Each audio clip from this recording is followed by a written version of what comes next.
नमस्कार दोस्तों, कैसे हैं आप सब। आई होप आप सब अच्छे होंगे। हिंदी के 30 क्वेश्चंस आपके यूपी टेट एग्जाम में रामबाण साबित होने वाले हैं। चलिए क्लास को स्टार्ट करते हैं। आज का पहला प्रश्न है, तरंग शब्द का पर्यायवाची इनमें से कौन सा होगा? जलधि, पुष्कर, कूल या फिर ऊर्मी। बताइए। राइट आपका हो जाएगा यहाँ पर तरंग शब्द का जो पर्यायवाची होगा वो होगा उर्मी। ध्यान रखिएगा, इंपॉर्टेंट क्वेश्चन है। नेक्स्ट क्वेश्चन, गौरव का विलोम शब्द क्या है? लाघव, लज्जा, अपमान या फिर गौरव। गौरव का विलोम शब्द राइट ऑप्शन आपका यहाँ पर हो जाएगा गौरव का लाघव। नेक्स्ट क्वेश्चन, आंशिक रूप से शब्द में प्रत्यय क्या है? आंशिक शब्द में प्रत्यय क्या है? शिक, का, इक या फिर अ। आंशिक रूप में राइट ऑप्शन आपका यहाँ पर हो जाएगा इक प्रत्यय। चलिए नेक्स्ट क्वेश्चन लेंगे। अत्यंत शब्द में प्रयुक्त उपसर्ग है। अत्यंत शब्द में आ, अनु, अत्य या फिर अति। राइट ऑप्शन आपका यहाँ पर हो जाएगा अति उपसर्ग आपका राइट ऑप्शन हो जाएगा। नेक्स्ट क्वेश्चन लेंगे। निम्नलिखित में से कौन सा शब्द स्त्रीलिंग में प्रयुक्त होता है? ऋतु, आचार्य, पंडित या फिर हंस। सही उत्तर आपका यहाँ पर हो जाएगा ऋतु। नेक्स्ट क्वेश्चन लेंगे।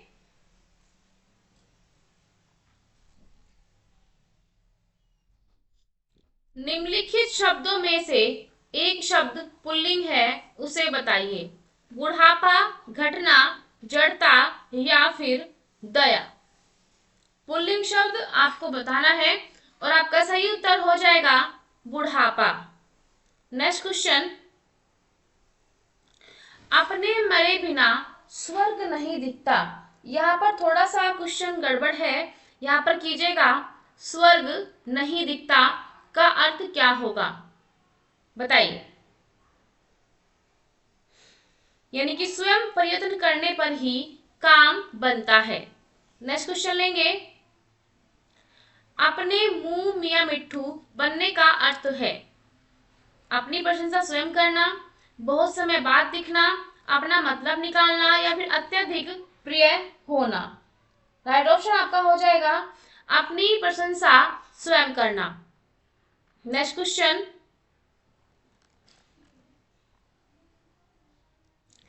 निम्नलिखित में से एक वर्तनी अशुद्ध है, उसे चुनिए। कवयत्री, श्रृंगार, उज्जवल या फिर श्रद्धा। बताइए। कवयत्री आपका ठीक है, श्रद्धा आपका ठीक है, लेकिन उज्जवल जो है ये भी आपका ठीक है, लेकिन जो श्रृंगार है वो ऐसे नहीं बनता, वो ऐसे बनेगा। ठीक है, ये वाला श्रृंगार इसमें नहीं आता। नेक्स्ट क्वेश्चन,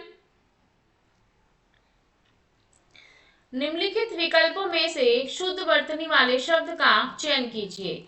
उपरयुक्त, उपरियुक्त, उपरोक्त या फिर उपयुक्त। बताइए। राइट ऑप्शन आपका यहाँ पर क्या हो जाएगा? शुद्ध वर्तनी, इसका मतलब ये है यहाँ पर आपको ये लगाना है उपरयुक्त। कौन सा हो जाएगा?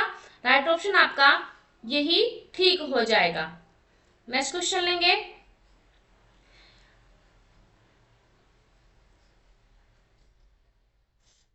तल्लीन शब्द में संधि विच्छेद है। तत्धनलीन, तल्लीन, तदलीन या फिर तत्वलीन।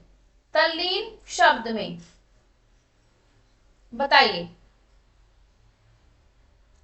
तल्लीन शब्द में कौन सा आपका संधि विच्छेद यहां पर हो जाएगा? राइट ऑप्शन आपका हो जाएगा तत् धन लीन। नेक्स्ट क्वेश्चन,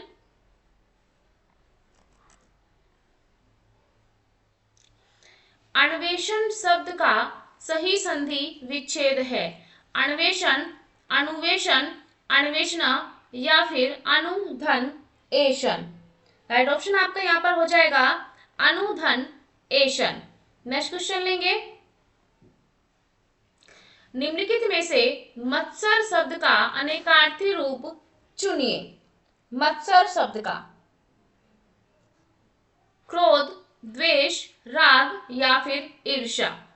राइट ऑप्शन आपका यहाँ पर हो जाएगा मत्सर का पर्यायवाची जो होता है वो होता है ईर्ष्या। नेक्स्ट क्वेश्चन, तद्भव शब्द का चयन कीजिए। कमल, निडर, सुर या फिर गति। बताइए।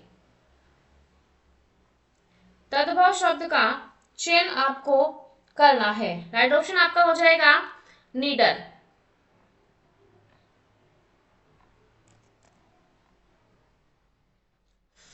निम्न में से कौन सा शब्द तत्सम है? अगला क्वेश्चन है शिव, घी, सुनार या फिर सिर।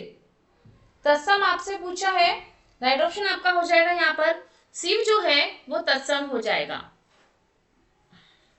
नेक्स्ट क्वेश्चन, उपकूल में कौन सा समास है? उपकूल तत्पुरुष, द्वंद्व, अव्ययी भाव या फिर द्विगु समास। बताइए।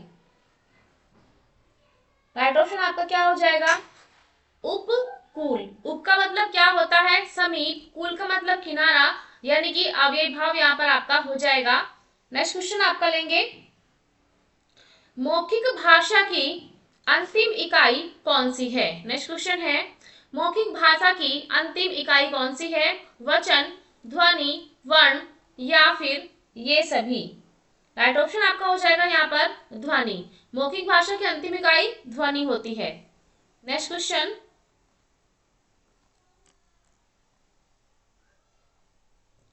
निम्नलिखित में से कौन सा वाणी विकार है? तुतलाना, अस्पष्ट उच्चारण, हकलाना या फिर ये सभी।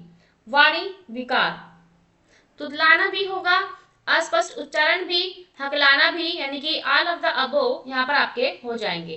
नेक्स्ट क्वेश्चन, प्रत्येक भाषा में वाणी ध्वनियां होती हैं। दो प्रकार की, सीमित संख्या में, असंख्य प्रकार की या फिर केवल संयुक्त। वाणी ध्वनियां कैसी होती हैं? वाणी ध्वनियां जो होती हैं वो दो प्रकार की होती हैं।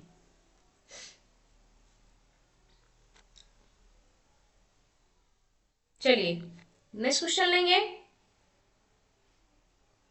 थोड़ा बड़ा क्वेश्चन है।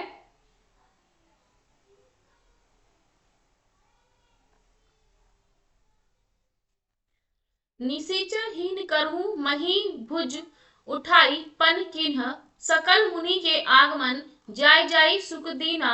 उपरोक्त उद्धरण में किस रस की निष्पत्ति हुई है? करुण रस, वीर रस, रोद रस या फिर भयानक रस। बताइए। राइट ऑप्शन आपका हो जाएगा यहाँ पर वीर रस। नेक्स्ट क्वेश्चन लेंगे,